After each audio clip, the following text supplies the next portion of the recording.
Welcome back student. Today I am going to deliver lecture on basic statistics and this topic covers the syllabus of BSc honors as well as BCA. We will start with the definition of statistical data. तो सबसे पहले हमें ये पता होना चाहिए कि statistical data क्या होता है। सबसे पहले तो स्टैटिस्टिकल डाटा जो है रोनाल्ड ए फिशर ने हमें दिया था। इन्हें फादर ऑफ स्टैटिस्टिक्स भी कहा जाता है। स्टैटिस्टिकल डाटा का मतलब क्या होता है, किसी चीज़ को हम रिकॉर्ड करते हैं। जैसे कि मान लो पिछले ज़माने की वजह हम कह सकते हैं कि जब राजाओं महाराजाओं का ज़माना होता था तो उस टाइम क्या होता था कि मतलब जो प्रजा थी उनसे कर वसूला जाता था, या फिर उनकी जो सेना थी वो देखी जाती थी कितनी है कितनी नहीं, उनकी जो भोजन की सामग्री है वो कितने दिन तक चलेगी कितने दिन तक नहीं चलेगी। तो वो क्या करते थे, एक रिकॉर्ड बनाते थे, उस डाटा का स्टोर करते थे। उस डाटा में क्या क्या चीज़ें स्टोर करते थे कि कितना अभी फ़िलहाल भोजन है और कितने दिन तक वो चल सकता है और कितनी सेना हमारे पास रह गई है, वो डाटा कलेक्ट करते थे। और किस किस प्रजा में किस किस ने अपना कर दे दिया है उसका डाटा तैयार करते थे। तो यानी यहाँ पर वो एक रिकॉर्ड बनाते थे। जैसे हम कॉलेज में लें, कॉलेज में जब हम एडमिशन करवाते हैं तो कॉलेज के पास क्या होता है, आपका पूरा डाटा होता है, नाम, फादर नेम, रोल नंबर भी कॉलेज प्रोवाइड करते हैं, तो वो भी आपका एक डाटा में इंक्लूड है। जैसे कि और चीज़ आपकी आजकल मेल आईडी भी ज़रूरी हो गई है। वैसे ज़रूरी नहीं है हर कोई किसी के पास मेल आईडी हो, बट जो कॉलेज के पास आपकी इंफॉर्मेशन होती है वो भी एक रिकॉर्ड में होती है। जैसे कि मान लो आप पास आउट हो जाओ तो अपनी डिग्री लेने आते हो तो आप कहते कि हमारा ये रोल नंबर था, हमारे पास पास आउट था, हम पास आउट थे। तो अगर हम रिकॉर्ड ना करें तो हमें कोई सपने नहीं आएंगे कि आप इस कॉलेज के थे। तो जो लाइब्रेरियन होते हैं या जो भी डीएमसी आपको प्रोवाइड करता है उनके पास एक डाटा तैयार होता है कि हाँ हमारे कॉलेज में ये था और इसके इस सेम में इतने मार्क्स आए थे, ये यहाँ फेल है, ये यहाँ पास है, इसकी फ़िलहाल डीएमसी आई है। मतलब वो सब उन्होंने प्रिपेयर किया होता है, रिकॉर्ड किया होता है। तो उस डाटा को सेव करने के लिए, मतलब एक रिकॉर्ड तैयार करने का जो मेथड है उसे हम स्टैटिस्टिकल डाटा कहते हैं। मतलब जो डाटा कलेक्ट किया है वो स्टैटिस्टिकल डाटा हो गया। जैसे कि और एग्ज़ाम्पल लें कि हम काउंट कर रहे हैं कि कॉलेज में ऐसे कितने स्टूडेंट हैं जिनका वेट जो है सपोज़ 50 केजी से बिलो है, तो वो भी हमने एक रिकॉर्ड तैयार किया, डाटा कलेक्ट किया, वो भी क्या हो गया, स्टैटिस्टिकल डाटा हो गया। तो नेक्स्ट हमारे पास क्या आता है, पॉपुलेशन आता है। पॉपुलेशन का मतलब क्या होता है, जो डाटा हम कलेक्ट करें, that is population refers to the total set of observation that can be made. मतलब क्या कह रहा है कि जो हम डाटा कलेक्ट कर रहे हैं, जो हम ऑब्जर्व कर रहे हैं, उसका जो डाटा कलेक्ट कर लें उसे हम पॉपुलेशन कहते हैं। जैसे कि हम काउंट करें कि सपोज़ जून में कोविड की वजह से कितनी लोगों की मौत हो गई है, तो पॉपुलेशन क्या हुई, हमने वो लोग काउंट कर लिए, उन लोगों का डाटा तैयार किया है जो कोविड की वजह से जो एक्सपायर हो चुके हैं। तो यानी हमारे पास उन लोगों को काउंट करना जो है, मतलब वो कितने लोग होंगे, मान लो 100 लोग हैं, 50 लोग हैं। आप न्यूज़ में भी देखते होंगे कि आज इतने हमारे पास कोविड से अफेक्टेड आ गए हैं और इतनों की डेथ हो गई है।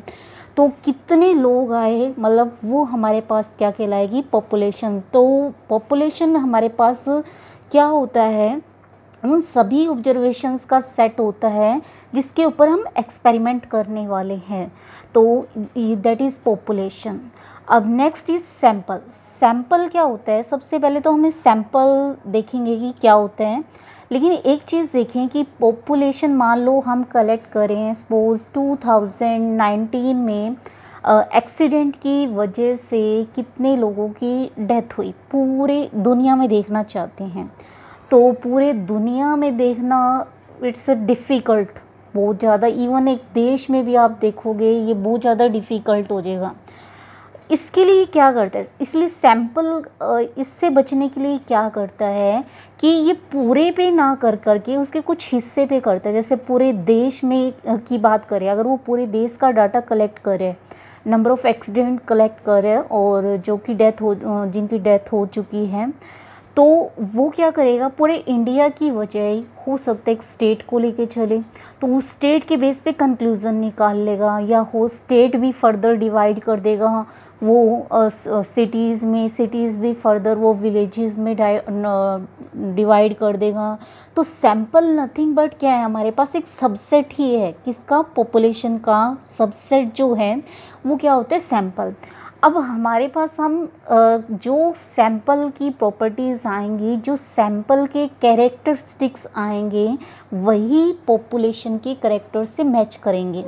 तो लेकिन हम कह सकते हैं कि जो हम एग्जैक्ट कंक्लूज़न निकालेंगे वो ज़रूरी नहीं है कि बिल्कुल आपका 100% हो, क्योंकि जैसे कि मान लो वही एक्सीडेंट का केसेस मान के चलें, तो कई एक्सीडेंट ऐसे भी होंगे जो रिकॉर्ड ही ना हुए हैं। कहीं मान लो कहीं गांव में हो गया, छोटे मोटे एक्सीडेंट हो गया, वो रिकॉर्ड ना हुआ हो, तो हो सकता है कि वो रह गया हो। तो हमारे पास क्या हो सकता है, कुछ ना कुछ एरर आ सकती है। तो एग्जैक्ट नहीं होगा लेकिन अप्रोक्सीमेट होगा। जैसे कि कई लोग कैलकुलेट करना चाहते हैं कि मान लो 2030 में पॉपुलेशन कितनी होगी, अगर इस तरीके से पॉपुलेशन चलती रही तो कितनी होगी, तो वो क्या करते हैं, अप्रोक्सीमेट लगाते हैं। तो हर साल वो देखते हैं कि वो बढ़ रही है, किस रेट से बढ़ रही है, किस रेट से नहीं बढ़ रही, तो उससे वो क्या करते हैं, ऑब्जर्वेशन करते हैं। लेकिन ज़रूरी नहीं है कि एग्जैक्ट हो। जैसे कि आप देख सकते हो, मान लो 2018 में सपोज़ बहुत ज़्यादा इंक्रीज़ हुई हो, सपोज़ एक बार के लिए, और फिर 2019 में भी इंक्रीज़ हुई, और किसी ने 2018 या 19 में ही अपना एक प्रिपरेशन कर दी हो, एक मॉडल प्रेजेंट कर दिया हो, और उसने उसके अकॉर्डिंग 2030 में अपनी प्रिपेयर कर लिया होगा डाटा। मतलब उसने अपना जो भी भविष्यवाणी कह सकते हो, मतलब जो भी उसने रिजल्ट्स हैं वो कैलकुलेट कर लिए होंगे। लेकिन क्या होगा, अब देख सकते हो कि 2020 है, इसमें रेट जो है डेथ का वो इंक्रीज़ होता जा रहा है, बहुत सारे लोग ऐसे हैं मर गए। तो हो सकता है कि जो हमारे पास रेट है वो क्या हो गया, कम हो गया। तो उसके पॉपुलेशन में जो कैलकुलेट की है, ऑब्वियसली एरर आने के चांसेस हैं। एग्जैक्ट हमारे पास ज़रूरी नहीं होते, लेकिन अप्रोक्सीमेट होते हैं। और पॉपुलेशन के करेक्टरिस्टिक्स को ऑब्जर्व करने के लिए हम क्या लेते हैं, सैंपल लेते हैं। अगर अब हमें एरर कम करनी है तो हमें सैंपल साइज़ ज़्यादा लेना होगा, और अगर हमें एरर ज़्यादा से ज़्यादा चाहिए तो सैंपल साइज़ ऑब्वियसली हमें कम चाहिए। तो जितना ज़्यादा साइज़ होगा सैंपल का, उतनी हमारे पास कम एरर होगी, और जितनी कम हमारे पास क्या होगा, सैंपल साइज़ होगा, उतनी ज़्यादा एरर के चांसेस हैं। जनरली माना जाता है कि अगर जो ऑब्जर्वेशंस हैं, अगर आप वो 30 से लेस लेते हो तो उसे कहते हैं कि वो स्मॉल है सैंपल। अगर हमारे पास वो 30 से ज़्यादा है तो हम कहते हैं कि वो लार्ज है सैंपल। अब नेक्स्ट है हमारे पास sampling. Sampling is simply the process of learning about the population on the basis of sample. तो क्या कह रहे हैं, सैम्पलिंग एक प्रोसेस ही है, learn about the population on the basis of sample. मतलब हमने क्या किया, जैसे स्टेट में हमने कुछ चीज़ का डाटा कलेक्ट करें एक्सीडेंट का, उसकी वजह हमने सिटी में कलेक्ट कर लिया डाटा। अब हमने सिटी के बेसिस पर क्या करे, अपनी अपनी मतलब सिटी के बेस पर उन्होंने रिजल्ट्स निकाले। तो जो सिटी के रिज़ल्ट होंगे एग्जैक्टली वो मान के चलेगा कि वो पॉपुलेशन के भी रिज़ल्ट होंगे। तो जो ये टेक्निक है, जो ये प्रोसेस है, इसे हम क्या कहते हैं, सैम्पलिंग। जैसे कि हमारे पास सपोज़ ये लोकसभा के जो हमारे पास इलेक्शंस हुए थे, इसमें यूँ नहीं है कि पूरे राज्य में बस एक ही बार लड़ता है, इसमें अलग अलग सिटीज़ के बनाए जाते हैं एमएलए वगैरह, जो भी है आप लोगों को ज़्यादा पता होगा। और फिर उसमें भी फर्दर विलेजेस जैसे हल्का वगैरह से कुछ और खड़े होते हैं, मतलब ये फर्दर कैटेगराइज किए जाते हैं, सैंपल बनाया जाता है उनका। तो सैंपल्स कलेक्ट किए जाते हैं, वो देखते हैं कि यहाँ पर कौन जीतता है, यहाँ पर कौन जीतता है, फिर उन सभी को मिला कर के देखते हैं कि किसकी ज़्यादा सीटें आई हैं, वही हमारे पास क्या जाता है, जीत जाता है। तो वो तो हमने लिया था सैंपल। पहले हम सिटी गए, सिटी से विलेज पर गए, विलेज से मतलब हमने देखा कि चेक किया कि क्या होगा क्या नहीं। लेकिन जो ये प्रोसेस है उसे हम क्या कहेंगे, सैम्पलिंग। तो हमारे पास ये डायग्राम है, क्या कहते हैं कि सबसे पहले हमारे पास एक प्रॉब्लम होनी चाहिए। जैसे कि प्रॉब्लम फ़िलहाल इन दिनों में चल रही है कि कोविड से कितने अफेक्टेड हैं। तो ये हमारे पास प्रॉब्लम है कि हमें काउंट करना है कि कोविड से अफेक्टेड लोग, पॉपुलेशन बनाई, पॉपुलेशन मतलब उनका हमने डाटा कलेक्ट किया कि कितने लोग पॉपुलेशन से इफ़ेक्ट हैं। उनके बेसिस पर हमें कोई ऑब्जर्वेशन बनानी है, जैसे कि सपोज़ कि उन्हें किसकी वजह से हो रहे हैं, उन्हें क्या क्या लक्षण दिखाई दिए थे, क्या चीज़ नहीं। तो इसलिए उनका क्या कर दिया, पॉपुलेशन का भी सैंपल बना दिया। जैसे एक तो हम पूरे वर्ल्ड की बात करें, वर्ल्ड में बताते हैं कि टोटल कितने हो गए हैं हमारे पास कोरोना से अफेक्टेड।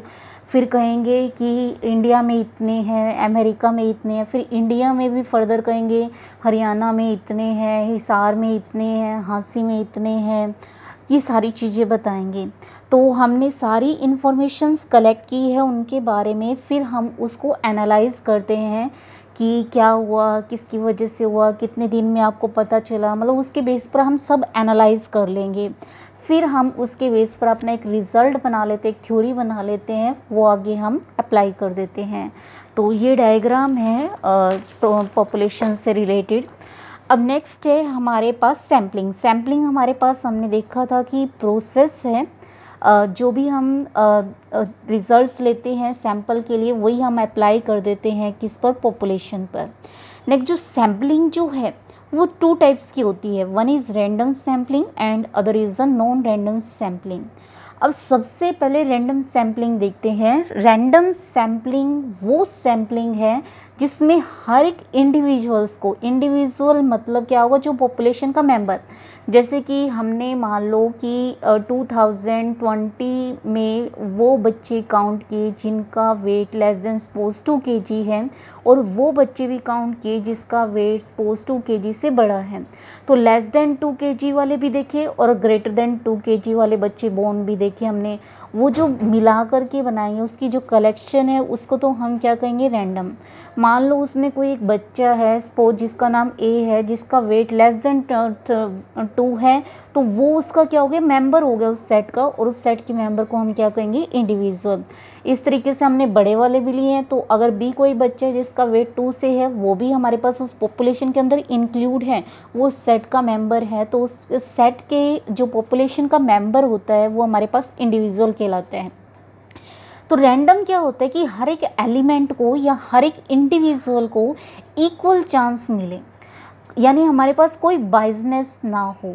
जैसे कि हमारे पास सपोज स्टार्टिंग में जब आप एडमिशन लेते हो तो क्या होता है, हमारे पास टीचर कोई बाइजनेस नहीं करता कि वो सबकी मतलब कोई अटेंडेंस में ऐसे नहीं है कि किसकी ज़्यादा कर देगा किसी की कम कर देगा, वो सभी को इक्वल चांस देता है कि कौन ज़्यादा बार आया कौन कम बार आया।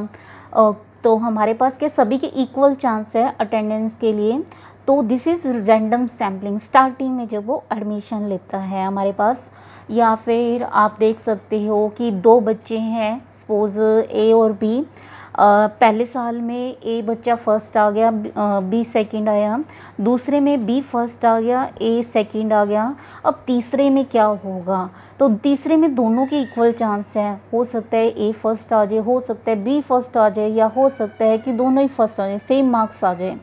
तो यानी अगर इक्वल चांस मिले सबको उसको हम कहेंगे रैंडम। एक आपने मोस्टली देखा होगा ना कि किंग कितने निकल सकते हैं, पैक है हमारे पास कार्ड्स का, तो वो भी सभी को इक्वल चांस है, ऐसे नहीं कि किसी एक ही किंग के साथ भेदभाव किया जाएगा। That is called random sampling. तो रैंडम सैम्पलिंग वो है सभी इवेंट्स को इक्वल चांस मिले।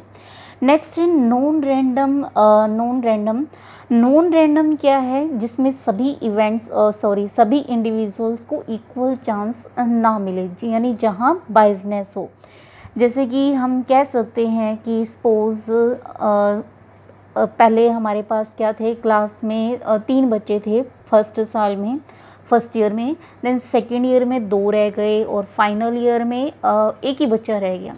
तो 100% चांस है कि मतलब श्योर हैं हम कि वही फर्स्ट है, वही सेकंड, मतलब सब कुछ वही है, चाहे वो बेशक पास हो फेल हो, मतलब वही अपनी क्लास में फर्स्ट है, क्योंकि वो खुद ही एक बच्चा है। तो यहाँ बाइजनेस हो गई, तो this is non random sampling. तो रैंडम में सभी को इक्वल चांस मिलते हैं, जैसे कि लॉटरी भी लगती है तो किसी की भी लग सकती है, लक डिपेंड, कहते हैं ना कि लक पर डिपेंड करता है। तो इक्वल चांस हो तो रैंडम होगी, और इक्वल चांस ना हो then it is non random होगी। जैसे कि कहते हैं कि अगर एक के खिलाफ ठोस सबूत मिल जाए जज में, कोर्ट में, और एक अपना जो अपने आप को, दूसरा अपने आप को डिफेंड नहीं कर पा रहा, लेकिन एक के अगेंस्ट पूरे के पूरे सबूत मिले हैं, तो यहाँ पर बाइजनेस है। यहाँ पर हमें साफ साफ दिख रहा है कि फेवर में उसके रिजल्ट जाएगा जिसके फेवर में जा रहा है हमारे पास, यानी मतलब जिसके खिलाफ अगर सबूत हैं डेफिनेटली वो फंसेगा। तो यहाँ बाइजनेस आ गई है, तो this is non random sampling. Next is variable. Variable is a quantity which can vary from one individual to other individual. Variable क्या होती है? वो क्वांटिटी होती है जो एक इंडिविजुअल से दूसरे इंडिविजुअल तक वेरी कर सकती है। जैसे कि हमने क्या किया, पॉपुलेशन अगेन हमने सेट एलिमेंट्स कलेक्ट किया, हमने एक स्कूल में गए, सपोज कोई एक कॉलेज है, एक कॉलेज में गए हम, वहाँ पर हमने उन बच्चों सभी बच्चों के वेट काउंट किए, वेट हमने देखा। अब ए बच्चे, मान लो ए कॉलेज था, ए कॉलेज में कोई बच्चा A1 है, अब उसका वेट मान लो सपोज 65 kg है, तो दूसरे का ज़रूरी नहीं है 65 हो, ऐसे भी बच्चे मिलेंगे जिसका 65 से कम होगा, ऐसे भी बच्चे मिलेंगे जिसका खुद 65 होगा, ऐसे भी बच्चे मिलेंगे जिसका 65 से ज़्यादा होगा। तो यहाँ इंडिविजुअल चेंज हो रहा है, तो उसके करस्पॉन्डिंग जो भी आप वैल्यूज़ ले रहे हो, जैसे कि हमने वेट के लिए हैं, वो क्या कर रही है, चेंज कर रही है। That is weight is a variable quantity. तो वेरिएबल क्या होगा, जो हमारे पास चेंज होती जाए। अब जो हम डाटा कलेक्ट कर रहे हैं, वो जो डाटा है वो मेनली 3 टाइप्स का होता है। That is primary, raw data and secondary data. अब प्राइमरी डाटा क्या होता है? Primary data is the data that is collected by the investigator himself और हरसेल्फ। मान लो कोई हमारे पास, जैसे कि जब जनसंख्या गणना होती है, तो वहाँ पर क्या होता है, जैसे गांव में जाते हैं, गांव में घर घर में विजिटर्स आते हैं, मतलब रिकॉर्ड के लिए कि आपके आपके घर में कितने लोग हैं, कितने बच्चे हैं, कितने बूढ़े हैं। तो मतलब वो घर घर जा कर के डाटा कलेक्ट करते हैं खुद से। तो अगर कोई बंदा खुद से डाटा कलेक्ट करें तो उसे हम कहते हैं, उस डाटा को हम कहेंगे प्राइमरी डाटा। मतलब उन्होंने क्या किया, जो भी स्टाफ मेंबर्स जो भी डाटा कलेक्ट करने गए, हर एक घर में गए, बिल्कुल हर एक घर में, वहाँ से देख के आए कि कितने लड़के हैं, कितनी लड़कियाँ हैं, कितने बूढ़े हैं, कितने बच्चे हैं, सारे कैलकुलेट किए। तो उन्होंने खुद से जा कर के किया, तो it is called primary data. जैसे कि आप फ़ोन कहते हो, फ़ोन में एक इंटरनल स्टोरेज होती है और एक एक्सटर्नल जो आप चिप वगैरह यूज़ करते हो, तो जो उसकी खुद की स्टोरेज है दैट इज़ इंटरनल स्टोरेज, उसे हम क्या कहेंगे, प्राइमरी डाटा। नेक्स्ट है रो डाटा। क्या होता है? डाटा जो कि हम कलेक्ट करते हैं आर्बिट्रेरी ऑर्डर में, जिस ऑर्डर में वो अक्कर होते हैं। मतलब क्या हुआ, जैसे कि सपोज़ हमने क्या किया, कोरोना डिफरेंट जगह डिफरेंट पीपल को हुआ। अब जैसे कि मान लो हिसार में काउंट किया या हांसी में काउंट किया हमने कि किन किन को कोरोना है, तो पहले हमारे पास कोई उसमें जगह है, सपोज हिसार में कोई जगह है, वहाँ पर उस जगह में पर्टिकुलर 5 बंदे पाए गए। फिर दूसरी जगह वहाँ पर हमें 2 बंदे पाए गए, फिर तीसरी जगह वहाँ 3 पाए गए, फिर नेक्स्ट है 4 पाए गए। इस तरीके से हमने हिसार का कैलकुलेट किया। देन हमने कोई सपोज़ अम्बाला का कैलकुलेट किया, फिर हमने ऐसे कैलकुलेट करते गए। फिर हम यूँ कहने की मतलब हमारे पास क्या है, तो जैसा एज इट इज़ मिला वैसा ही कहना है। मतलब जैसे कि इसमें पहले इतने मिले 5, सपोज़ एक पर्टिकुलर जगह उठाई, सपोज़ विद्युत नगर उठाया हिसार में, या फिर हांसी में नियर अबाउट कॉलेज उठाया, तो पहले वहाँ पर सपोज़ 2 थे तो 2 लिखेंगे, तो मान लो बाद में 1 आया देन 1 लिखा, देन हमारे पास 3 बंदे आए तो 3 लिखा, 4 आए तो 4। मतलब हमने उसको यूँ कहने की बजाय कि ओवरऑल इस एरिया में टोटल कितने हैं टिल डेट, इसकी बजाय हमने कहा कि पहले इतने आए, फिर इतने आए, फिर इतने आए, मतलब उसको तोड़ तोड़ के लिख दिया, जिस ऑर्डर में आए उसी ऑर्डर में हमने उसको लिख दिया, that is called raw data. हमने उसको अरेंज नहीं किया। Next is secondary. Secondary data वो डाटा होता है जो कि किसी और से कलेक्ट किया जाए। मतलब हमारे पास क्या है कि जैसे कि हमें मान लो कोई इन्फॉर्मेशन चाहिए, हमें जैसे कि सपोज़ एक बार के लिए पॉपुलेशन ही कैलकुलेट करनी है, सपोज़ 2030 तक की, तो उसके लिए हमने क्या करा, 2019 ली, 2020 ली, 2015 से लेकर के 20 तक जितनी अभी तक है वो सारा डाटा कलेक्ट किया। लेकिन हमने खुद कलेक्ट करने की वजह से तो घर घर जाके काउंट करेंगे, ऑब्वियसली कितने दिन लगेंगे, कितना टाइम लगेगा, कितने पैसे लगेंगे, वेस्टेज होगा हमारे पास सारा।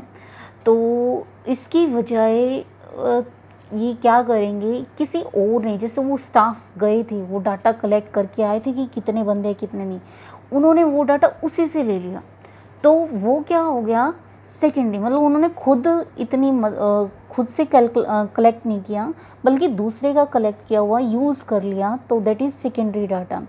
जैसे कि आप लोग भी क्या करते हो, जैसे मान लो कोई एक स्टूडेंट है, उसने नोट्स बनाए खुद से, अपनी मेहनत से नोट बनाए, दूसरा बंदा आया, वो क्या करता है, खुद से नोट्स बनाने की बजाय उसके नोट्स से फ़ोटोकॉपी करवा लेता है, तो वो हमारे पास क्या है, जो उसके पास फ़ोटोकॉपी आई दैट इज़ सेकेंडरी, क्योंकि उसने खुद से नहीं की, उसने किसी और का डाटा लिया, यूज़ किया है, that is called secondary data. और जैसे फ़ोन की बात करें, जैसे चिप है, चिप में भी क्या यूज़ हो रहा है, सेकेंडरी डाटा। तो देखें तो प्राइमरी डाटा और सेकेंडरी डाटा के फ़ायदे नुकसान दोनों हो सकते हैं। प्राइमरी डाटा एक तो खुद से जब आप कलेक्ट करने जा रहे हो डाटा, तो सेल्फ सेटिस्फेक्शन जो नाम होता है वो बहुत बड़ा होता है। प्राइमरी डाटा में आप सेल्फ सेटिस्फाइड रहोगे। सेकेंडली आप यूँ रहोगे कि हाँ, जो हमने डाटा कलेक्ट किया वो एक्यूरेट किया है, बिल्कुल भी गलत नहीं किया है। लेकिन सेकेंडरी की बात करें, कई बार हमें औरों पे विश्वास नहीं होता, जैसे उसके नोट्स तो कॉपी करवा लिए, क्या पता इसने ये गलत लिख दिया हो, क्या पता टीचर ने कुछ और बोला हो कि उस पर, मतलब उस पर हमें यकीन नहीं रहता। तो मतलब यहाँ सेकेंडरी में वो सेल्फ सेटिस्फाइड नहीं होता। प्राइमरी की बात करें तो प्राइमरी में एक तो खुद से डाटा कलेक्ट करना, कि मान लो आप सपोज़ हिसार तक की बात करो, हिसार में आप अलग अलग नगर में जाओगे, फिर उसके विलेजेस में जाओगे, बहुत ज़्यादा टाइम लगेगा, बहुत ज़्यादा पैसे लगेंगे, बहुत ज़्यादा दिन लगेंगे, यहाँ पर ये इसका नुकसान हो गया। लेकिन सेकेंडरी एक किसी ने पहले ही कलेक्ट किया हुआ है, तो एक ही बार हमारा किराया लगेगा, एक ही बार हमें जाना है, थोड़ा सा टाइम लगेगा, बहुत सारी चीज़ें बच जाएंगी। तो ये सेकेंडरी डाटा का क्या है, बेनिफिट है। तो मेनली हम कहते हैं कि डाटा दो ही टाइप का होता है, प्राइमरी और सेकेंडरी। रो जस्ट मीनिंग वो ऑर्डर में जैसा ऑर्डर था वैसा ही ऑर्डर होना चाहिए, ऐसा नहीं है कि हमने उसके ऑर्डर के साथ छेड़छाड़ कर दी, that is called raw data.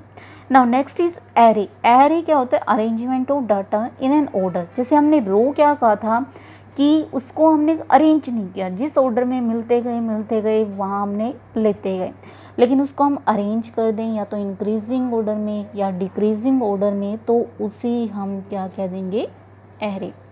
So thank you student, I will go tomorrow with the next lecture. Thank you.